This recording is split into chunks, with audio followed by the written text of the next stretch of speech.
اعوذ باللہ من الشیطان الرجیم بسم اللہ الرحمن الرحیم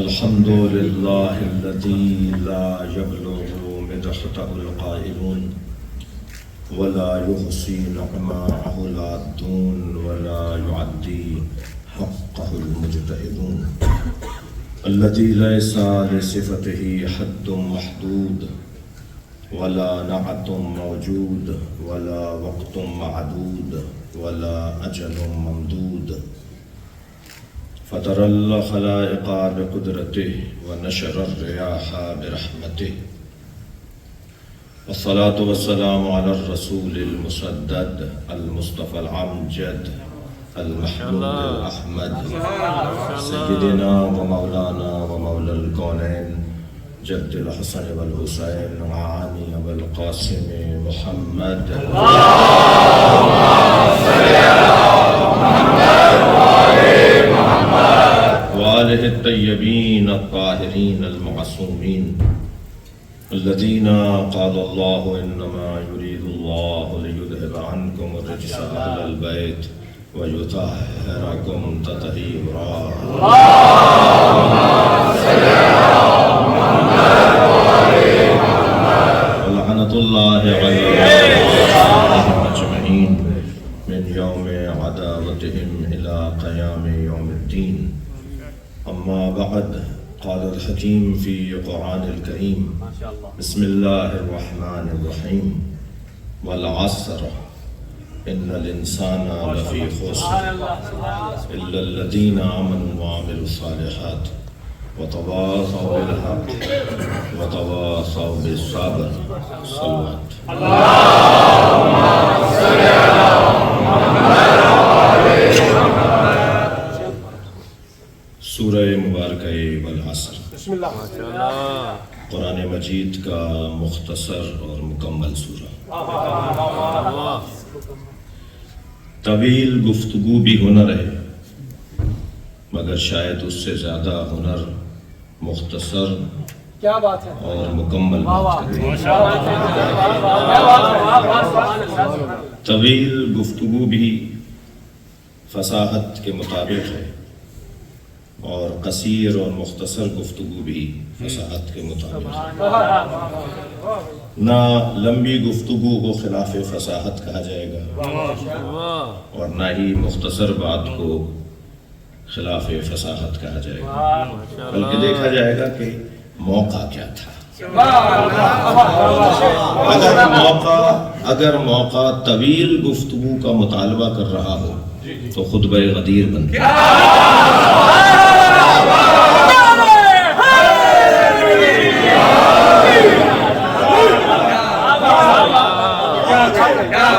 دیکھیے سید رضی نے نہج البلاغہ کا نام نہج الفصاحہ نہیں رکھا سید رضی نے نہج البلاغہ کا نام نہج الدین نہج الاسلام نہیں رکھا جبکہ اس میں دین ہی تو ہے اسلام ہی تو ہے اخلاقیات ہی تو ہے مگر سید رضی نے دین اسلام یہ نام نہیں رکھے فصاحت اور ہے بلاغت اور فصاحت سجے ہوئے جملوں کا استعمال اور بلاغت ان کے برتنے کو کہتے ہیں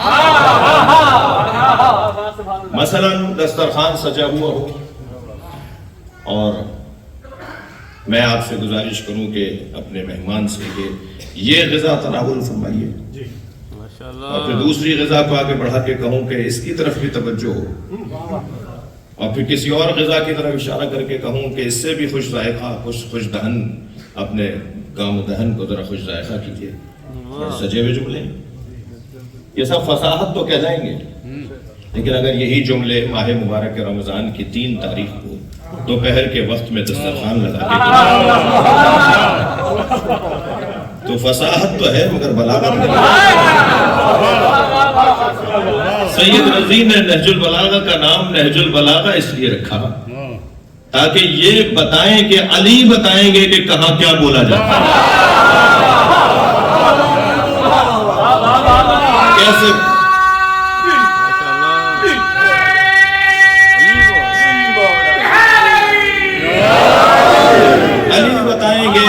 سے بات کہاں کی جاتی ہے. ہر اچھا جملہ ہر جگہ بولنے کا نہیں ہے. جی میں کسی عزیز کے جنازے میں جاؤں اور ان کے وارثوں سے کہوں کہ الحمدللہ آپ کے ابا کا انتقال تو یہ تو اللہ کی تسبیح ہے بھائی, یہ تو اللہ ہی کا تو ذکر کیا ہے. اور کسی کی شادی میں جا کے کہوں کہ انا للہ و انا الیہ راجعون تو یہ بھی تو قرآن ہی پڑھ رہا ہوں. مگر وہ آیت کہاں پڑھی جائے گی اور یہ آیت کہاں پڑھی جائے گی, یہ بلاغت کا تقاضا ہے. ہندوستان میں یوم حسین اور یوم حسین کا عنوان تھا کہ اگر کربلا نہ ہوتی تو کیا ہوتا. سارے خطیبوں نے بات کر لی, نقن صاحب مہمان خصوصی تھے, انہیں وقت ملا 5 منٹ کا, ان کا حضور 5 منٹ رہ گئے, اذانوں کا وقت ہے, آپ 5 منٹ میں ہی بات کر دیجئے. تو انہوں نے کہا جی میں 5 منٹ بھی نہیں بولوں گا, میں تو 1 منٹ میں بات پوری کروں گا. اور مائک پر آ کر انہوں نے کہا کہ اگر کربلا نہ ہوتی تو جمعے کی نماز بدھ کو ہوتی. صلوات پڑھیں محمد علیہ.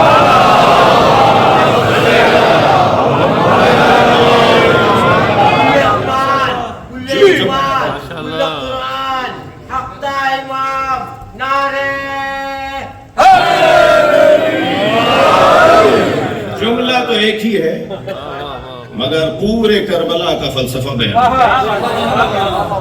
اگر کربلا نہ ہوتی تو جمعے کی نماز بدھ کو ہوتی. ایک صاحب تھے کہ جو جمعے کو کہیں جا رہے تھے تو انہوں نے کہا جمعے کو تو میں ہوں نہیں اور نماز بھی مجھے پڑھانی ہے تو آج ہی پڑھا دیتے ہیں بدھ کے دن. اور ساری امت نے پڑھ بھی لی. ایک صاحب نے سنا کہ مؤذن کہہ رہا ہے یقولون اہل حمص اشہد ان لا الہ الا اللہ. اہل حمص کہتے ہیں کہ اشہد ان لا الہ الا اللہ. میں کہا بھئی اذان میں یہ اضافہ کہاں سے آ گیا؟ پوچھا تو کہنے لگے کہ صاحب ہمارا مؤذن چھٹی پہ گیا ہوا ہے. ایک یہودی ذرا سریلا سا تھا, اسے کہا بھئی تم اذان کہتے ہو؟ تو انہوں نے کہا میں تو یہ کہتا نہیں ہوں, تو میں یہی کہوں گا کہ تم کہتے ہو. کربلا نہ ہوتی تو یہ ہوتا.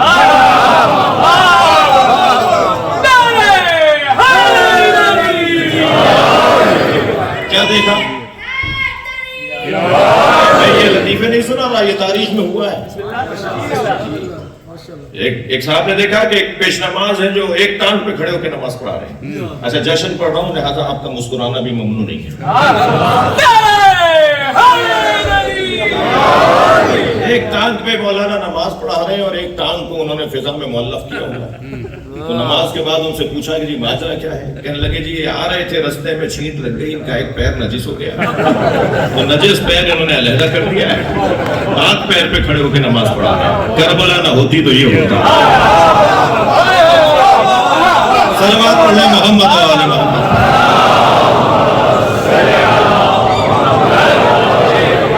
ایک اور شہر میں ایک اور قصہ ہوا کہ ایک انسان کو باندھ کر لٹایا ہوا ہے اور مولانا نماز جنازہ پڑھا رہے ہیں.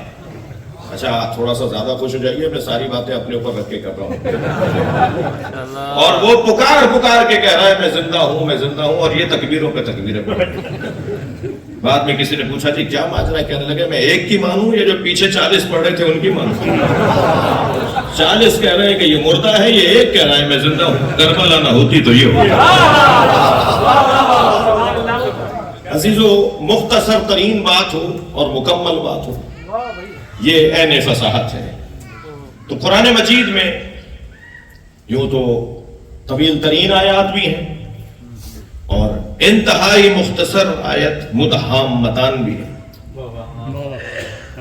قرآن مجید میں ایک مکمل آیت تو ایسی ہے کہ جسے فریم کروا کے اپنے گھروں میں لگانے کی ضرورت ہے تاکہ آتے جاتے اس پر نگاہ جائے اور ہمارے رویے بدلیں, ہمارا انداز زندگی تبدیل ہو.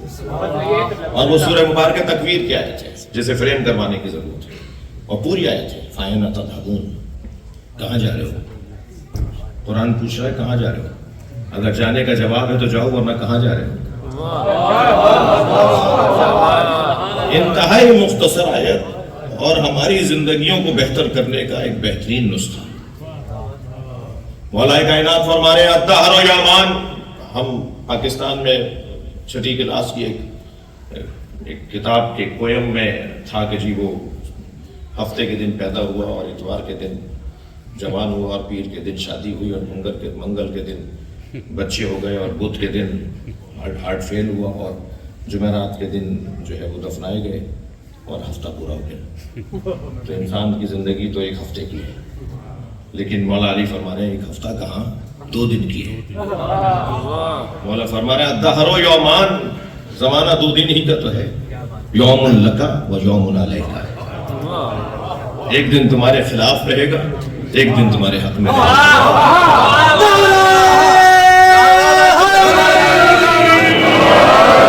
بھائی بہت بڑا مجمع ہے، مگر صلوات اور نعرہ اگر اور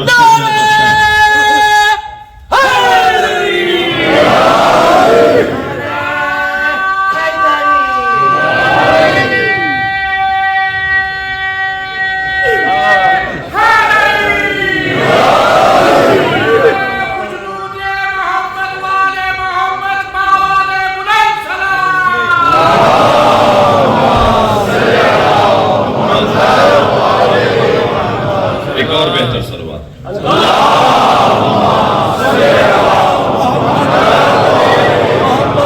اس سے بھی بلند صلوات.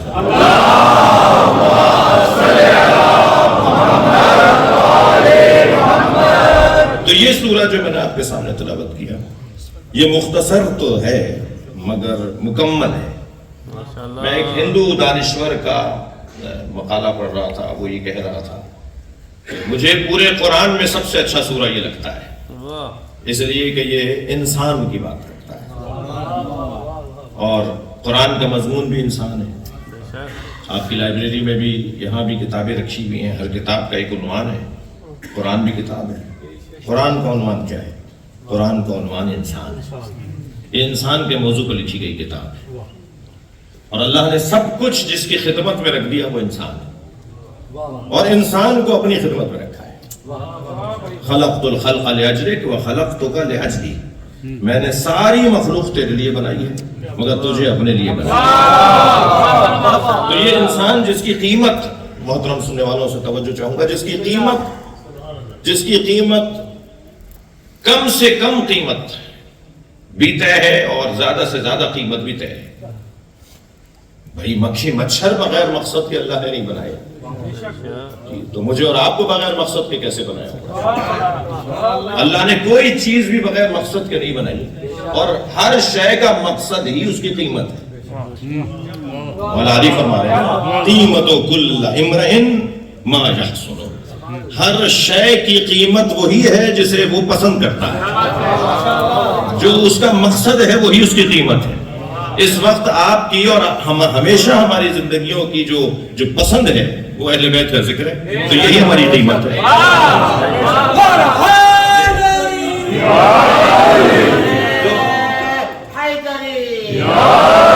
ہر شے کی قیمت وہی ہے کہ جو وہ جسے پسند کرتا ہے.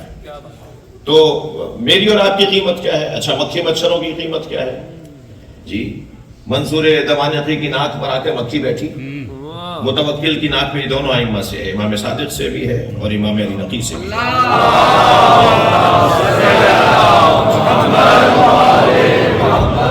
تو مکھی چھل کر کہنے لگا اللہ نے مکھی بنائی کیوں ہے؟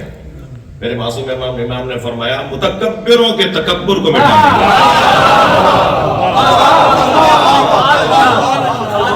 ہر شے کی قیمت، ہر شے کی مکھی مچھر کی، تو میری آپ کی بھی قیمت ہے. توجہ چاہوں گا، کچھ کہنا چاہوں گا. ہماری قیمت کیا ہے؟ اچھا پھر جب قیمت کی اور خرید و فروخت کی بات لے آئے ہوں تو تھوڑا سا اور اسے بہتر کرو، اس لیے کہ قرآن مجید کے اندر یہ بات روشن ہو کہ قرآن مجید کے اندر اللہ نے بیع و شراء کا تذکرہ کیا ہے، بیچنے اور خریدنے کی باتیں کی ہیں.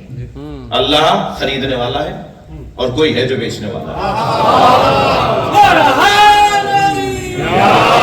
اور بیچنے اور خریدنے میں یہاں تاجر حضرات بھی تشریف فرما ہوں گے، دکاندار بھی بیٹھے ہوں گے. مکروہ ہے نابالغ بچے سے کوئی چیز خریدنا اور کوئی چیز اسے بیچنا. مکروہ ہے کسی پاگل سے اور کم عقل سے کوئی چیز خریدنا اور کوئی چیز بیچنا. مکروہات میں سے ہے، بازار کے اور تجارت کے باب کے اندر یہ حدیث موجود ہے. کیوں؟ اس لیے کہ ہر شخص اپنے معیار کے مطابق لوگوں سے خریدے اور بیچے. اگر بیچنے والا صاحب عقل ہے تو جس سے وہ خرید رہا ہے اسے بھی صاحب عقل ہونا چاہیے. اب جب میرے اور آپ کے درمیان بیچنا اور خریدنا معیاری ہے تو سوال یہ ہے کہ وہ کون ہے جو اس کے لیے قرآن میں آیا وَمِنَ النَّاسِ مَن يَشْرِي نَفْسَهُ. لوگوں میں سے کچھ ہیں جو اپنے نفس کو بیچتے ہیں اللہ کی مرضیوں کے بدلے میں. وہ بندہ تو تلاش کرو جو اپنے آپ کو بیچتا ہو. اور وہ کون ہے جس سے اللہ خریدتا ہے؟ جس کا مقام اتنا بلند ہے کہ اللہ اسے اس کا نفس خرید رہا ہے اور اس کا نفس اتنا قیمتی ہے کہ اللہ اپنی مرضیاں بیچ رہا ہے. سلامات پڑھیں محمد آل محمد.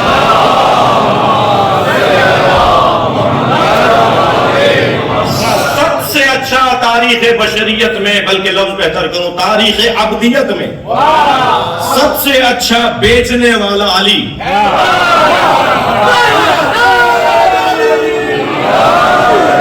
تاریخ ابدیت میں سب سے زیادہ اچھی قیمت جس کی لگی ہے وہ علی. اور مقام اتنا بلند ہے اس بیچنے والے کا، خریدنے والا اللہ ہے. یہ قاعدہ ہے دنیا کی تجارت کا کہ جو بڑا تاجر ہوگا وہی مارکیٹ کے ریٹ طے کرے گا. اس تاریخ ابدیت کے اندر سب سے بڑا تاجر مولا علی کی ذات، تو وہی طے کریں گے کہ میری اور آپ کی قیمت کیا ہے. ہماری قیمت بھی اگر کوئی لگائے گا تو اس قیمت لگانے والے کو علی کہتے ہیں. اب میرے مولا نے نہج البلاغہ میں ہماری قیمت بتائی ہے. مولا فرماتے ہیں فَلَا تَبِيعُوهَا إِلَّا الْجَنَّةِ، اپنے آپ کو جنت سے کم نہ بیچنا.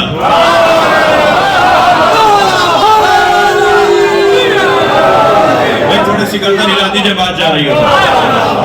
مولا فرما رہے ہیں اپنے آپ کو جنت سے کم نہ بیچنا. اب سوال مولا کی بارگاہ میں سارے مجمع کا یہ ہے کہ مولا یہ جو آپ نے ہماری قیمت لگائی ہے کہ جنت سے کم اپنا سودا نہ کرنا، تو یہ ہماری کم قیمت ہے یا زیادہ سے زیادہ ہے؟ بھائی آپ جاتے ہیں دکان پہ خریدنے اور آپ اسے، ہمارے یہاں تو ہوتی ہے بحث مباحثہ، یہاں کم ہوتا ہے، لیکن ہمارے یہاں تو بحث ہوتی ہے کہ صاحب اتنے میں تو کہہ رہا جی اتنے کلو. آپ نے کہا نہیں ذرا 5 روپے کم کر کے آپ بات کرتے ہیں، اور تو کہتا ہے جی اتنی تو میری خرید رہی ہے، اس سے کم تو میں بیچ ہی نہیں سکتا، اس سے کم بیچوں گا تو نقصان میں رہوں گا. تو بعض اوقات بیچنے والے کی جو جنس ہوتی ہے اس کی کم سے کم قیمت بھی اس کے نزدیک طے ہوتی ہے اور زیادہ سے زیادہ بھی طے ہوتی ہے. یہ مولا جو فرما رہے ہیں کہ خود کو جنت سے کم نہ بیچنا، یہ کم سے کم قیمت ہے. کم سے کم قیمت علی نے بتائی ہے تاکہ خسارہ اٹھانے والوں میں سے نہ ہو. مگر زیادہ سے زیادہ قیمت کیا ہے، یہ کیسے طے ہو کہ زیادہ سے زیادہ قیمت کیا ہے؟ اب قرآن سورہ مبارکہ زمر کی آیت ذرا زیارت کیجیے. اللہ ارشاد فرما رہا ہے وَسِيقَ الَّذِينَ اتَّقَوْا رَبَّهُمْ إِلَى الْجَنَّةِ زُمُرًا، صاحبان تقویٰ کو جنت میں فرشتے دھکا دے کے لے جا رہے ہوں گے اور وہ جانے کو تیار نہیں ہوں گے. بھائی دوزخ کی بات نہیں کی ہے میں نے، دوزخ میں تو دھکا دے کے لے جانا سمجھ میں آتا ہے، یہ جنت میں دھکا دے کے لے جا رہے ہوں گے کیسے سمجھیں گے؟ قرآن کہہ رہا ہے کہ صاحبان تقویٰ کو فرشتے جنت میں دھکا دے دے کے لے جا رہے ہوں گے اور وہ جانے کو تیار نہیں ہوں گے. اس کا مطلب یہ ہے کہ ان کی قیمت کم لگی ہے.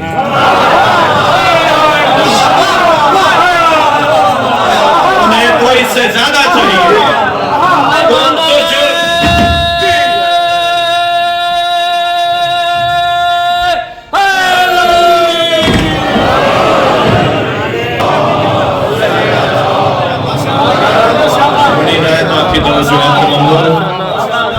یعنی یہ جو جنت میں لے جائے جا رہے ہیں یہ جنت میں جانے کو تیار نہیں ہے. اس کا مطلب یہی ہے نا کہ یہ کچھ اور چاہتے ہیں، یہ قیمت ان کی کم لگی ہے.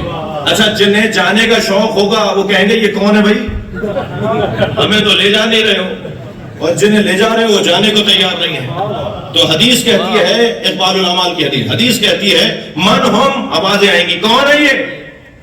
آپ بھی کہتے ہیں نا، البتہ یہ جملہ ہمارے یہاں کم ہوتا جا رہا ہے جی، اپنے آپ کو کہتے ہیں ہمیں نہیں جانتے ہم کون ہیں.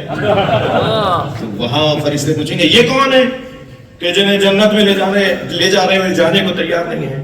جب آوازیں لگیں گی نا من ہم کون ہے یہ، تو فرشتے جواب دیں گے ہم حداث الحسین.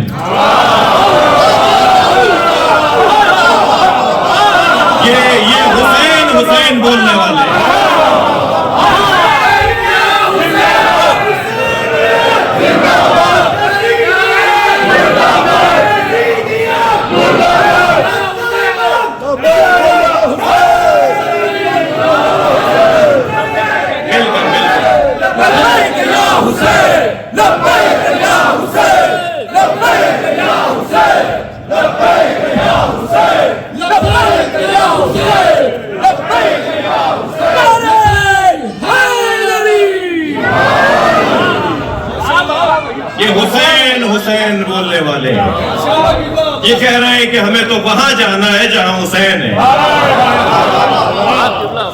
ہمیں وہاں لے جا جہاں حسین ہے، تو انہیں اس وقت تک روکا جائے گا جب تک حسین نہیں آتا۔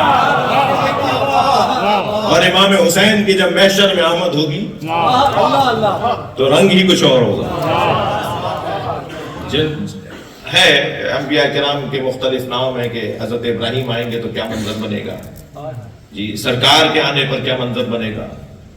امام سجاد کو جب ملایا جائے گا تو آواز آئے گی اے نا زین العابدین،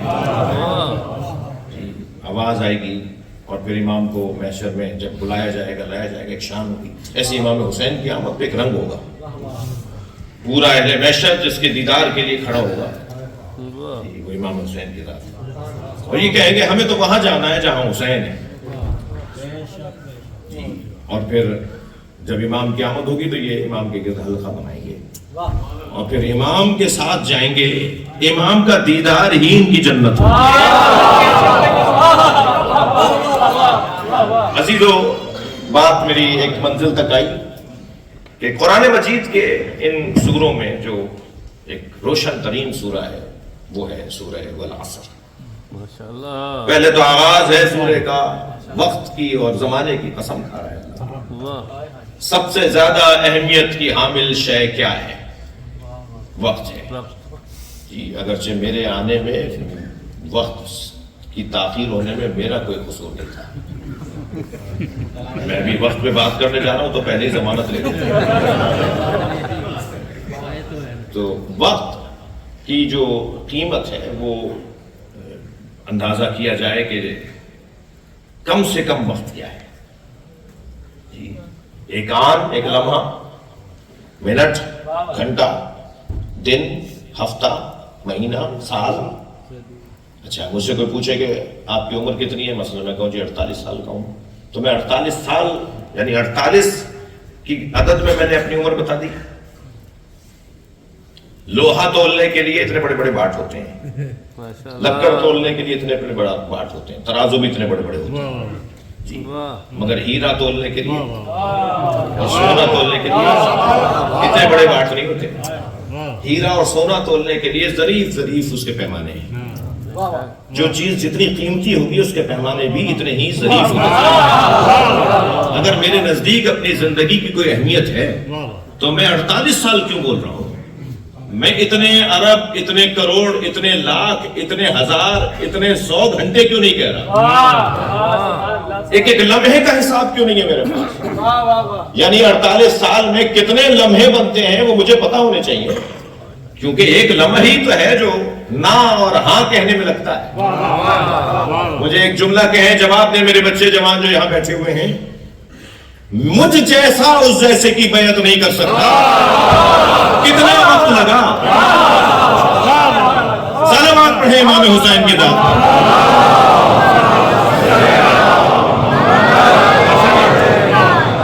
مجھ جیسا اس جیسے کی بیعت نہیں کر سکتا، کتنی دیر لگی، مگر وہ ایک لمحہ امام حسین کا قیامت تک امامت کرے گا۔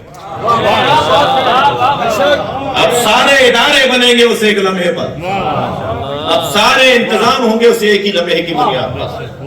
لہذا ایک لمحہ انسان کو کہاں سے کہاں لے جا سکتا ہے۔ اللہ نے قسم بھی کھائی ہے تو وقت کی قسم کھائی ہے۔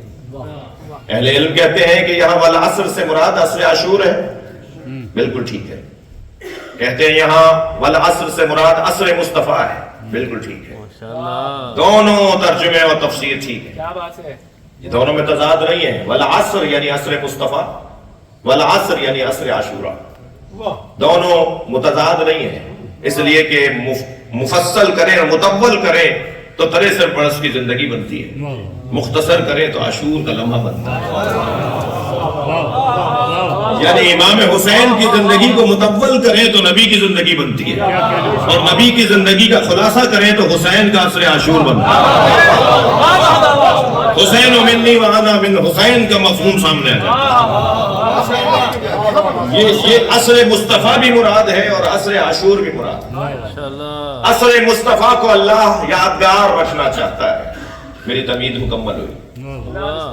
عصر مصطفیٰ کو اللہ یادگار رکھنا چاہتا ہے، عصر حسین کو اللہ یادگار رکھنا چاہتا ہے، اور جتنا میں اس زمانے سے جڑا رہوں گا اتنا میرا ہی فائدہ ہے. لہذا اہتمام کی ضرورت ہے, انتظام کی ضرورت ہے. بہت خوشی ہوئی دور سے اس ادارے کو دیکھ کر, قریب آ کر, اندر آ کر اور خوشی میں اضافہ ہوا. شان سے ہونے چاہیے ہمارے ادارے, سجے ہوئے ہونے چاہیے ہمارے ادارے. جی ہمارے اداروں کو دیکھ کر اپنے خوش ہوں اور دوسروں کو احساس ہو کہ یہ بھی ہیں, اپنا حصہ ڈالا جائے. تربیت کے ادارے ہیں, یہ تبلیغ کے ادارے ہیں, ان کا کام انسان کو بہتر انسان بنانا ہے. ہم سب مسلسل خطرے میں ہیں, ہم سب اس وقت خطرے میں ہیں. صرف 14 کے علاوہ جن کی حفاظت کی ذمہ داری اللہ کی ہے. اللہ جب ان کی حفاظت کی ذمہ داری لیتا ہے تو اسے عصمت نام دیتا ہے. یہ کام ان کے لیے اللہ کا ہے, مگر مجھے اور آپ کو تو نصیحت کی ضرورت ہے, وعظ کی ضرورت ہے. مجھے اور آپ کو تو اہتمام کی اور تربیت کی ضرورت ہے. اس وقت ہم سب ایک مشترکہ کیفیت میں بیٹھے ہیں. اچھا مجھے بتا دو, میں اپنے 1 گھنٹے میں سے آدھا کم کر لوں؟ 2-4 بسم اللہ کہہ رہے ہیں, میں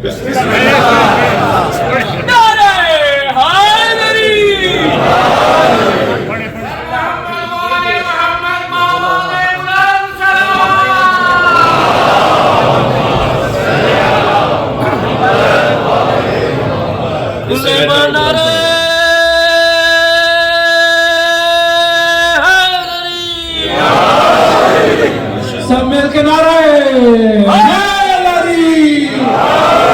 ہم سب اس وقت ایک مشترکہ کیفیت میں ہیں, اور وہ یہ ہے کہ ہم سب کپڑے پہنے بیٹھے ہیں. میں کچھ کہنے جا رہا ہوں. ہم سب کپڑے پہنے بیٹھے ہیں, اور کپڑوں کو عربی میں لباس کہتے ہیں. اور لباس کے 2 معنیوں میں سے ایک معنی ہے دھوکہ. ہمارا بچہ ابھی دنیا میں آیا نہیں ہوتا کہ نانیاں, دادیاں, بوائیں, گاگائیں, گھر کی بڑی بوڑھیاں, گھر کی عورتیں نہالچے بناتی ہیں, پوتڑے بناتی ہیں. ماشاءاللہ. جی دنیا میں بچہ آیا نہیں ہوتا کہ اس کے دھوکے کا انتظام شروع ہو جاتا. اور دنیا کا پہلا تحفہ دھوکہ. اگر میں میری بات کو اور چاہتے ہیں کہ واضح کہوں, کوئی مہنگے کپڑوں میں ہمیں نظر آتا ہے تو ہم بڑھ کے سلام کرتے ہیں. کسی کا کالر ادھڑا ہوا ہو تو ہم اس کو سلام کا جواب نہیں دیتے. ہم اس کو سلام کا جواب بھی نہیں دیتے. اگر کسی کے پائچے پھٹے ہوئے ہو, کسی کا بٹن ٹوٹا ہوا ہو, چپل 2 رنگ کی پہنی بھی ہو, تو ہم تو اس کو سلام کا جواب بھی نہیں دیتے.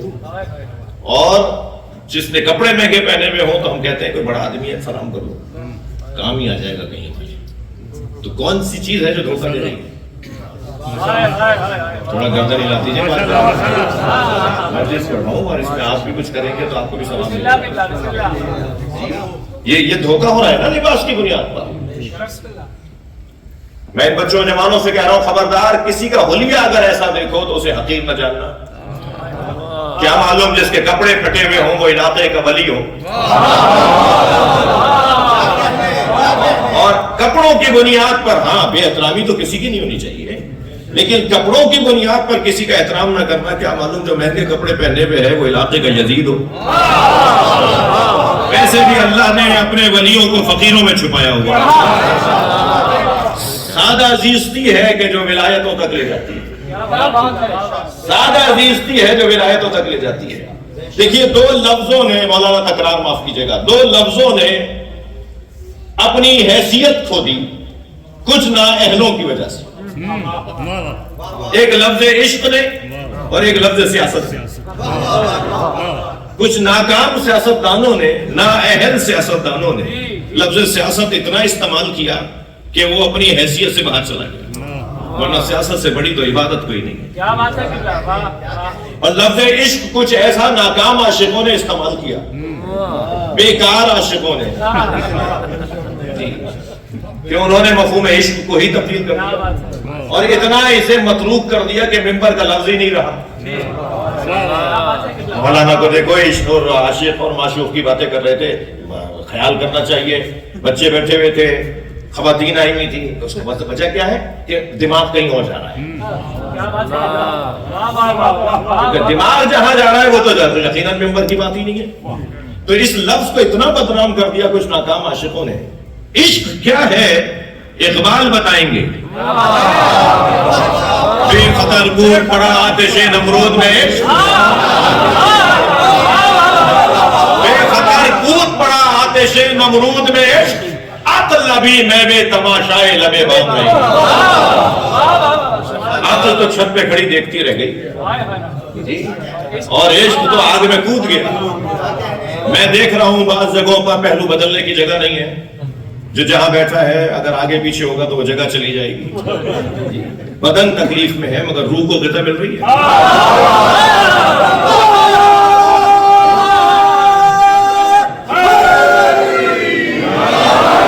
یہ جو روح کو غذا مل رہی ہے، یہ روح کو غذا ملی ان کو رہی ہے جو عاشقانہ ہے، جو مجلس اور محفل اور نماز اور عبادت میں عاشقانہ آتے ہیں، ان کی روح کو غذا مل رہی ہے۔ بھائی تکلیف میں تھے مگر دل نہیں کر رہا تھا اٹھنے کا، بھائی دیر تو بہت کر دی آنے میں مگر دل نہیں تھا کہ مجلس چھوڑ کے باہر آ جائے۔ یہ کیوں دل نہیں کر رہا؟ اس لیے کہ عشق کا مرحلہ ہے۔ اور میرے بچوں جوانوں، ہر عبادت کو عاشقانہ انجام دینے کی کوشش کریں، اس لیے کہ پھر اقبال کہتے ہیں، اقبال کہتے ہیں عقل پر عشق پر اعمال کی بنیاد رکھ، عشق پر اعمال کی بنیاد رکھ، عقل کو تنقید سے فرصت نہیں۔ صلوات پڑھیں محمد و آلہ محمد۔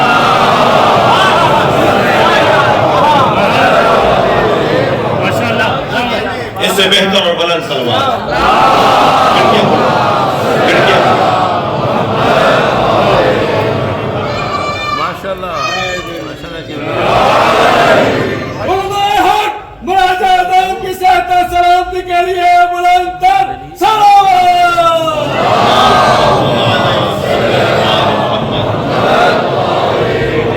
ایک اور بہتر سے بلند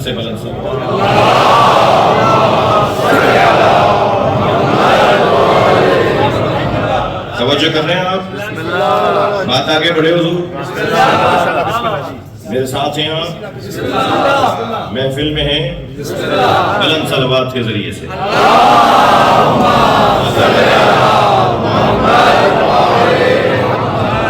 فرما رہے ہیں کہ اگر تھوڑا سا آگے تشریف لے آئیں، یہاں جگہ بنا لیں، کچھ مومنین جب جگہ بنے گی تو اندر تشریف لائیں گے، آپ کی عبادت اور ان کی عبادت میں اضافہ ہو جائے گا۔ محمد و آل محمد صلوات۔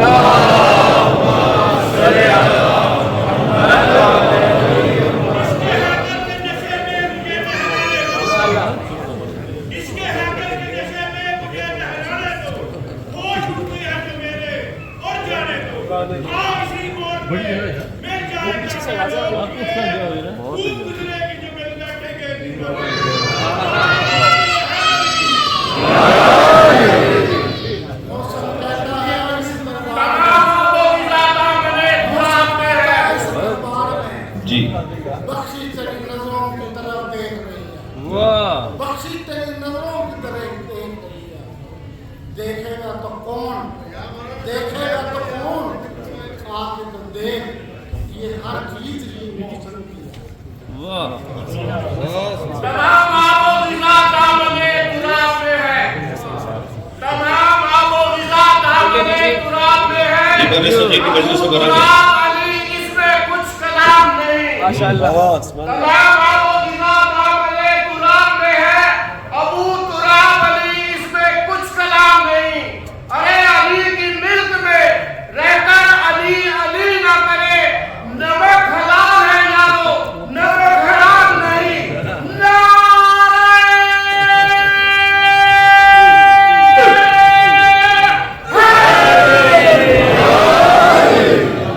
محنت سے انہوں نے 4 مصرے پڑھے، آپ نے جواب ایسا نہیں دیا۔ جب بہتا ہے ٹکراتا ہے ساحل سے، جب بہتا ہے ٹکراتا ہے ساحل سے، پھر بھی کہتے ہیں شبیر تو۔ ماشاءاللہ، ایک صلوات پڑھ لیجیے۔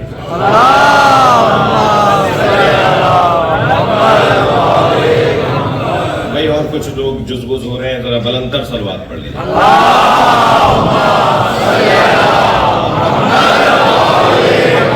ایک اور بہتر صلوات۔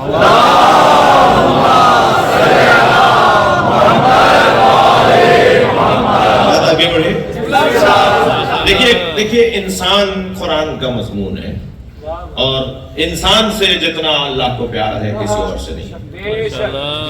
اور میں اور آپ جس دروازے پر بیٹھے ہیں اس علی مولا نے ہمیں انسانوں کے بارے میں خوب رہنمائی کی ہے، اس لیے کہ علی مولا انسان اکمل کا نام ہے۔ انسان اکمل، انسان کامل نہیں، انسان اکمل۔ انسان کامل مالک اشتر ہے، اور انسان اکمل علی ہے۔ انسان کامل سلمان فارسی ہے، اور انسان اکمل سرکار دو جہاں ہے۔ تو یہ انسان اکمل نے ہمیں انسانوں کے بارے میں جو کچھ فرمایا ہے، اس میں ایک حسین فرمان میں آپ کے سماعتوں کے حوالے کر رہا ہوں۔ میرے مولا فرماتے ہیں، مالک میں تمہیں جہاں بھیج رہا ہوں وہاں تمہارے دو طرح کے بھائی ہیں، اما خلق فی الدین، یا تمہارا دین میں تمہارا بھائی ہے، جی تمہارا ہم مسلک ہے، ہم مکتب ہے، ہم دین ہے، ایک جیسا تمہارا اس کا دین ہے، اور نذیر لک فی الخلق، یا تم جیسا انسان ہونے میں تمہارا بھائی ہے۔ لہذا ہمارا امام بارگاہ، ہمارے ادارے ہر ایک کے لیے کھلے رہنے چاہیے۔ یہ انسانی تربیت کے ادارے ہیں، انسان کو بہتر بنانے کے ادارے ہیں، جی ہندو اور عیسائی اور یہودیوں کے لیے دروازہ بند نہیں ہے، تو سنی تو ہماری جان۔ خبردار کبھی کسی سنی کے بارے میں منفی سوچنا کہ صاحب وہ نہیں آئے گا، اور کیوں نہیں آئے گا؟ وہ در حسین پہ ملتے ہیں ہر مزاج کے لوگ، حسین پہ ملتے ہیں ہر مزاج کے لوگ، یہ دوستی کا وسیلہ ہے، دشمنی کا نہیں، یہ جوڑنے کی جگہ ہے، یہ قریب لانے کی جگہ ہے۔ لہذا ہمارے سنی بھائی ہی نہیں، ہماری جان ہے، اور قریب آئیں گے، بات کریں گے، گفتگو ہوگی تو بہت ساری چیزیں روشن ہوگی۔ کیا معلوم کہ دو چار چیزیں ہماری ٹھیک ہو جائیں، کیا معلوم کہ کچھ چیزیں ادھر ٹھیک ہو جائیں، تو ہمیں تو دروازہ کھلا رکھنا چاہیے۔ تو انسان کی بنیاد پر گفتگو ہونی ہے۔ اللہ نے قرآن مجید میں سب سے زیادہ جسے قدر کی نگاہوں سے دیکھا ہے، جس چیز کو اہمیت دی ہے، وہ ہے وقت، زمانہ۔ اب عصر سے مراد عصر عاشور ہے یا عصر مصطفیٰ ہے؟ دونوں باتیں ٹھیک ہیں، میں اپنے مضمون پر آ گیا، دونوں باتیں ٹھیک ہیں۔ عصر مصطفیٰ ہے سرکار کی 63 برس کی زندگی، یاد رہے کہ ہم 23 برس کی نبوی حیات کے قائل نہیں ہیں، 63 برس کی نبوی حیات کے قائل۔ نبی مکرم 23 برس کے نبی نہیں ہیں، 40 سال کے بعد نبی نہیں ہوئے۔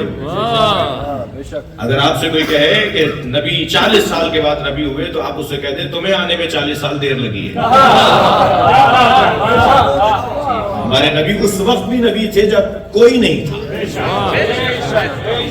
حضرت آدم کا تو نام بھی آ گیا نا کہ آدم آب و گل کی درمیانی کیفیت میں تھے، تو میں اس وقت بھی نبی تھا۔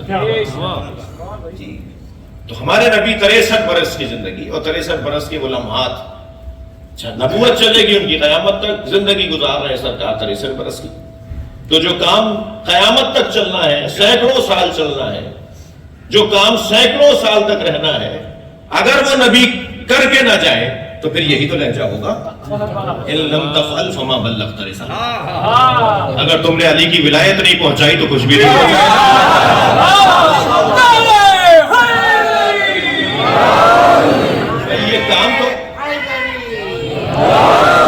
یہ کام تو قیامت تک ہونا تھا، لہذا بڑا طویل دورانیہ ہے 63 برس کے مقابلے میں۔ 63 برس کا دورانیہ اور 1400 سال لگا لیجئے ابھی آپ، تو پھر اگر یہ نہیں کیا تو کچھ بھی نہیں کیا۔ کتنا فیصد بنتا ہے 63 برس کے ساتھ 1400 سال؟ تو اس لب و لہجے میں اللہ اس لیے بات کر رہا ہے کہ وہ بات کر جاؤ جس کی وجہ سے میرے حبیب تمہاری نبوت بچے گی۔ علی کی ولایت کا پیغام، علی کی ولایت کا پیغام علی کے لیے نہیں ہے، علی کی ولایت کا پیغام توحید کے لیے اور رسالت کے لیے، اس کے حوالے نبوت اور رسالت اور توحید کا عقیدہ کر جاؤ جو بچا سکتا ہو۔ مولا علی کا ذکر در حقیقت عقیدہ توحید کا تحفظ ہے. مولا علی کا تذکرہ در حقیقت نبوت و خاتمیت کا تحفظ ہے. جتنا علی علی کریں گے، جتنا علی علی کہیں گے، جتنا مولا علی کا تذکرہ کریں گے، اتنا ہی اللہ سمجھ میں آئے گا، اتنا ہی نبی سمجھ میں آئے گا. صلوات پڑھیں محمد و آل محمد.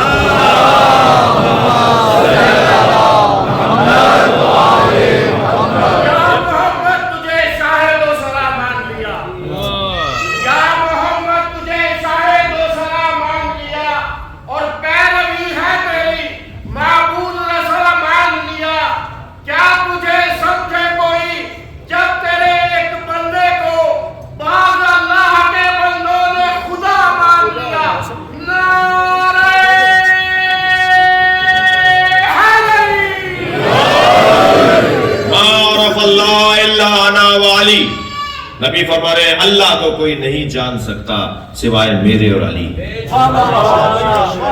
ما عرفنی الا اللہ و علی، اور مجھ محمد کو کوئی نہیں پہچان سکتا سوائے اللہ کے اور علی. ما عرف علی، اور علی کو کوئی نہیں جان سکتا الا اللہ و انا.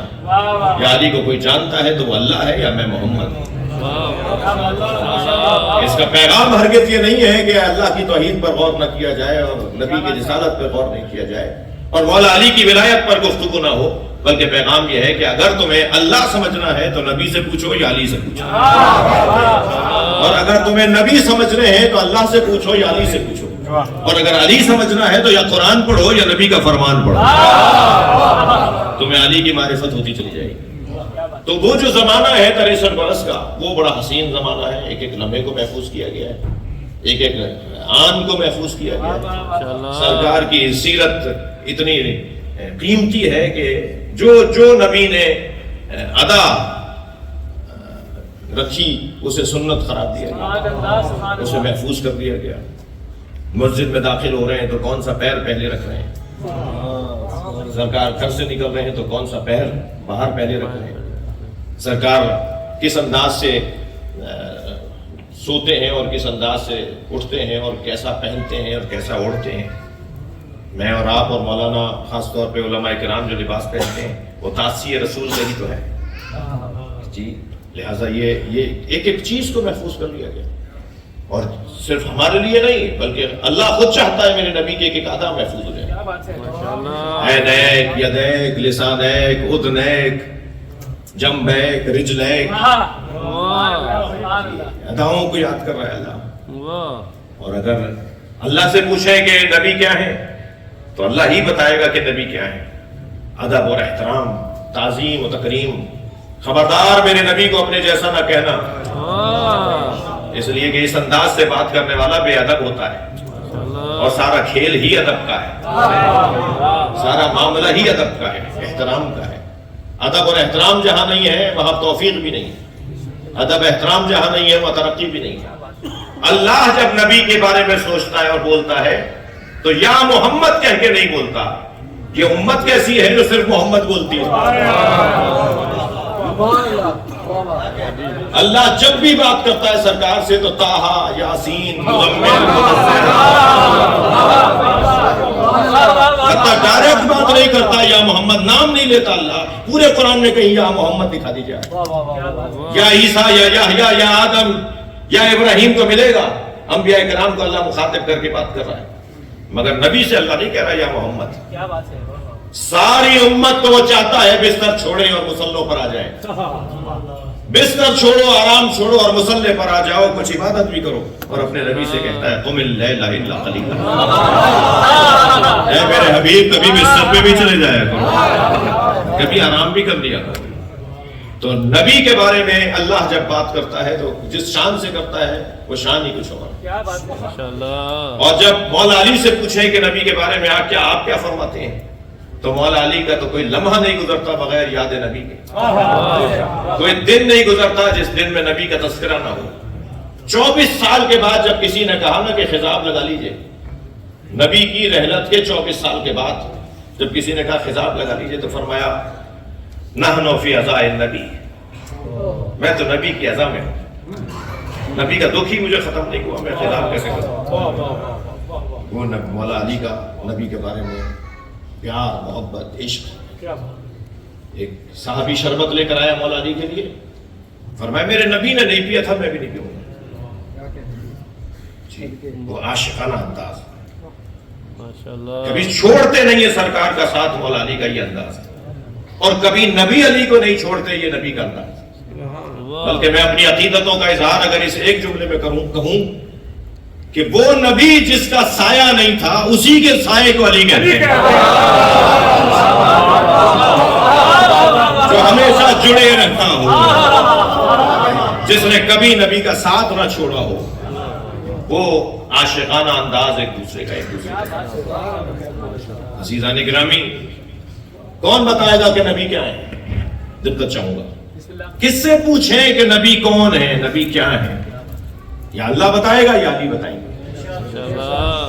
جی, یا اللہ بتائے گا یا نبی بتائیں گے؟ مثال دینے جا رہا ہوں اپنے کم سن ساتھیوں کے لیے.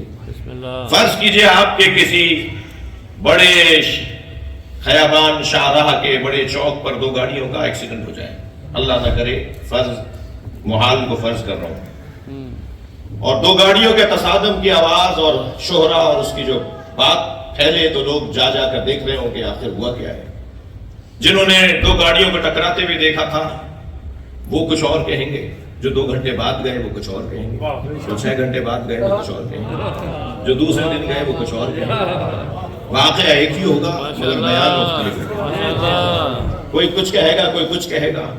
جی, جنہوں نے گاڑیوں کو ٹکراتے ہوئے دیکھا وہ بتائیں گے اتنے زخمی تھے اور اتنے مر گئے, اور کون سی گاڑیاں تھیں اور کیا ہو رہا تھا, کس وقت ہوا اور کیسے ہوا. لیکن جو 2 گھنٹے بعد آئے انہوں نے زخمیوں کو نہیں دیکھا, نہ مروں کو دیکھا, تو انہوں نے گاڑیاں دیکھی. جو 2 اور 6 گھنٹے بعد آئے انہوں نے گاڑیوں کو بھی نہیں دیکھا.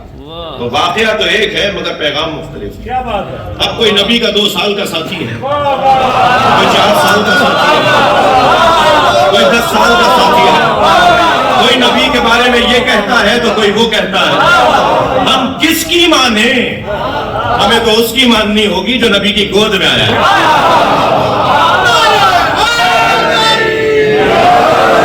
نبی کا ساتھ چھوڑ کر نہیں گیا جب تک غسل و کفن نہ دے دیا.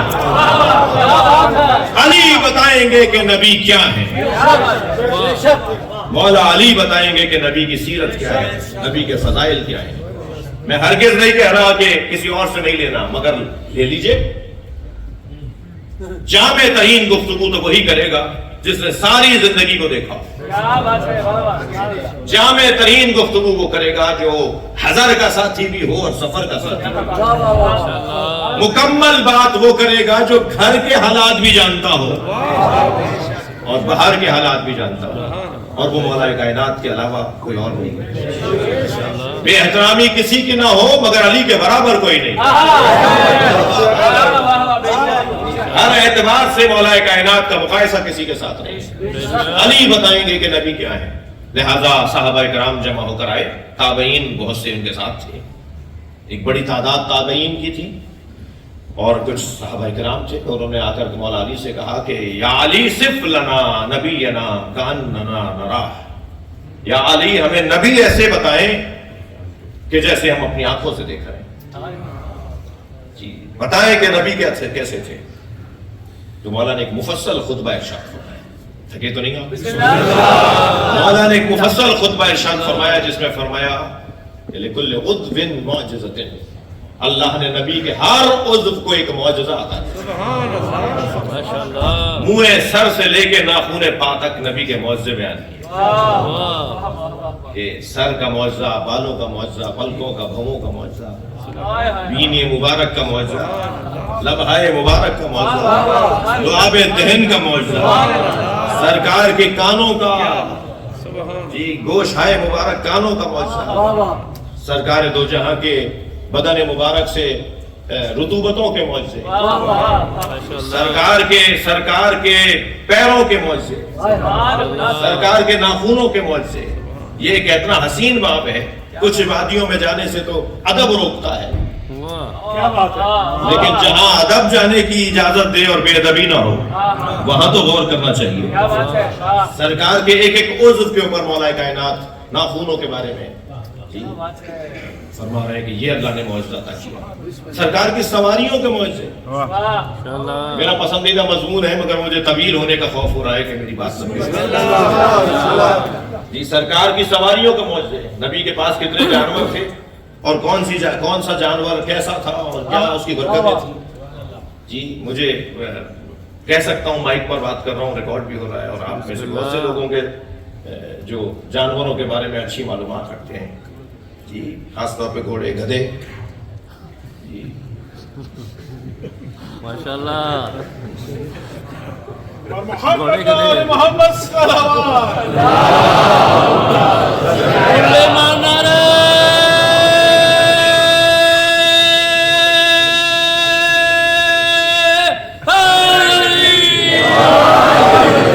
خیبر کے موقع پر مجھے ممبر کے ادب کو ملحوظ رکھتے ہوئے آپ کو ہنسانا بھی جائز ہے، اور محفل ہو رہی ہے، چہروں پر مسکراہٹ آنے میں کوئی عیب نہیں ہے۔ سرکار فتح خیبر کے موقع پر جب مال غنیمت لا کے جمع کیا جانے لگا تو سارے جانوروں کو بھی ایک لائن سے باندھا گیا، اس میں گائے بھینسیں بھی تھیں، گھوڑے گدھے بھی تھے، خچر بھی تھے، اونٹ بھی تھے۔ جی ان میں ایک گدھا تھا جو اپنی رسی چھڑوا رہا تھا، اور رسی کھینچ کے توڑ کے آنا چاہ رہا تھا، کسی طرح لپک رہا تھا، کسی طرح نبی کے قریب آ جائے۔ نبی نے اسے محسوس کیا، آپ نے اپنے ایک صحابی کو آواز دے کر کہا اس کی رسی چھوڑ دو، دیکھو یہ کیا کرتا ہے۔ جب اس کی رسی کھولی گئی تو وہ دوڑتا ہوا آیا اور نبی کے پیروں کو بوسہ دیا، اور پھر اس نے کچھ کہا، اور صحابہ کرام کے پوچھنے پہ سرکار نے فرمایا یہ مجھ سے یہ کہہ رہا تھا کہ میرے آباء و اجداد کی پشت پر کوئی نہ کوئی نبی یا وسیع نبی بیٹھا ہے۔ بہت مدت گزر گئی کہ ہماری پشت پر کوئی نبی یا وسیع نبی نہیں بیٹھا۔ یا رسول اللہ کچھ دیر آپ بیٹھ جائیے یا علی سے کہیے بیٹھ جائیے۔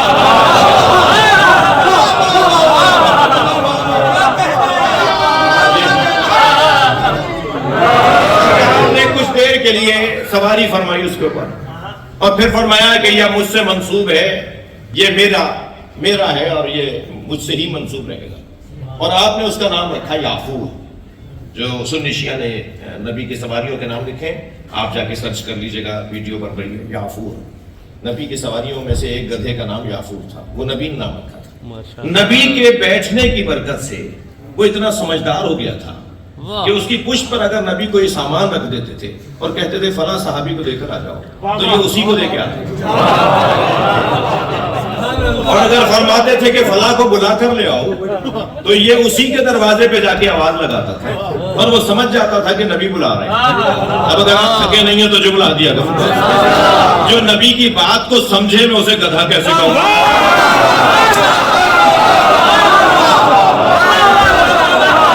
جو نبی کی بات کو سمجھے میں اسے گدھا کیسے کہوں، اور جو نبی کی بات کو نہ مانے میں اسے مسلمان کیسے کہوں؟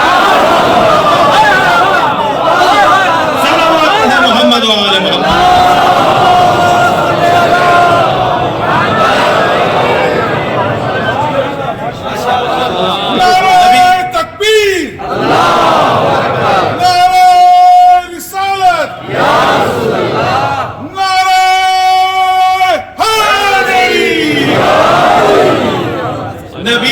مولا علی کا جملہ، مولا علی کا فرمان جو نبی کے فضائل میں فرماتے ہیں، نبی جس سواری پر بیٹھ جاتے تھے لم یسن ولم یحرم، نہ وہ بوڑھی ہوتی تھی نہ وہ بیمار ہوتی تھی۔ بھائی میں مولائیوں کے مجمع بات کر رہا ہوں، مولائیوں سے بات ہو رہی ہے، فضائل سننے والوں سے بات ہو رہی ہے۔ اگر سرکار کسی سواری پر بیٹھ جاتے تھے تو نہ وہ بوڑھی ہوتی تھی نہ وہ بیمار ہوتی تھی۔ دلیل دے دوں، گھوڑوں کی عمریں 25 سال سے زیادہ نہیں ہوتی۔ اگر کوئی مجھے رد کرنا چاہتا ہے تو ہاتھ اٹھائے۔ گھوڑوں کے بارے میں کوئی اگر جانتا ہے تو میں تو دعویٰ کر رہا ہوں، میں تو پڑھ کر اور سمجھ کر بات کر رہا ہوں، گھوڑوں کی عمریں 25 سال سے زیادہ نہیں ہوتی، بوڑھا ہو کے مر جاتا ہے جی، کیونکہ نبی کی سواری تھی۔ کربلا میں بھی جوان ہے،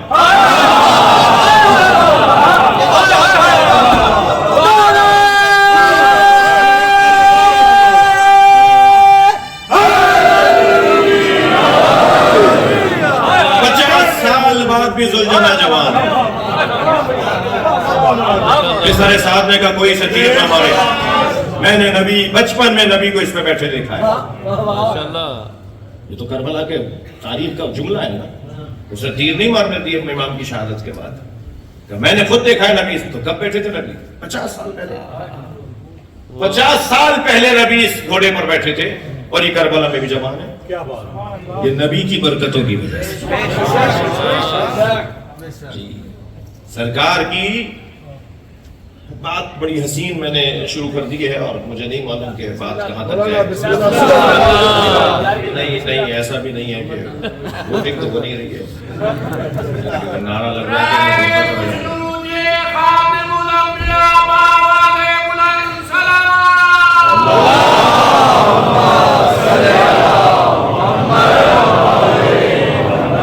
اجازت ہے تھوڑی سی اور سب کی بھی تھوڑی.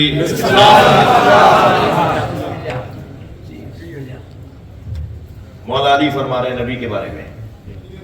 فرماتے ہیں کہ کلما مشى مع عہد، اگر سرکار کسی دراز قد والے کے ساتھ چلتے تھے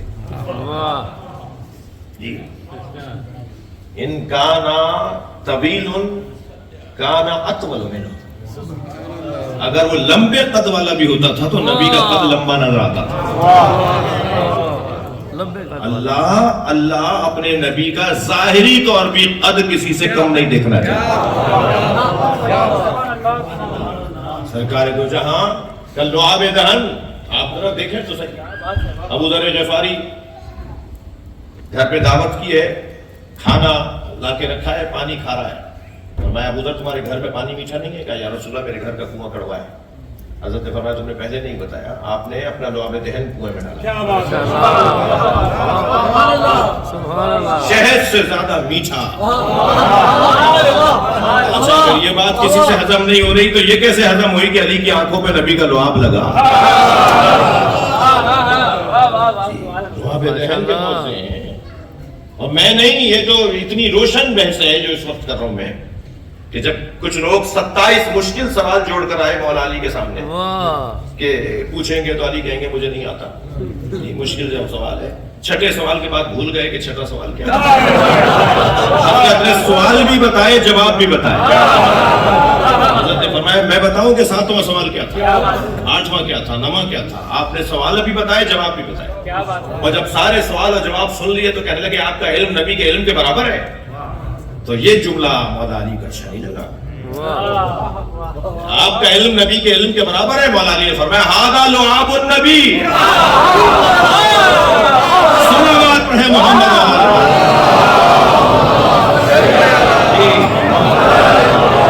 یہ میرا علم لعاب نبی ہے. یہ نبی کے لعاب دہن کے معجزے دیکھیے نا. دقنی رسول اللہ دقن زقا، سب سے پہلی گھٹی جی مولا نبی نے مولا علی کو دی. اپنی زبان مولا علی کے منہ میں رکھی. اور مولا علی ایسے زبان کو لے رہے تھے جیسے بچہ ماں سے دودھ لے رہا ہو. اور یہ کیفیت دیکھ کر مجھے آپ کی سماعتیں بھی مجھے مجبور کر رہی ہیں کہ میں بخل سے کام نہیں لوں. مجھے علامہ اظہر حسن زیدی کا جملہ یاد آ رہا ہے. اظہر حسن زیدی فرماتے ہیں علی اسے کہتے ہیں جسے نبی نے زبان دے دی.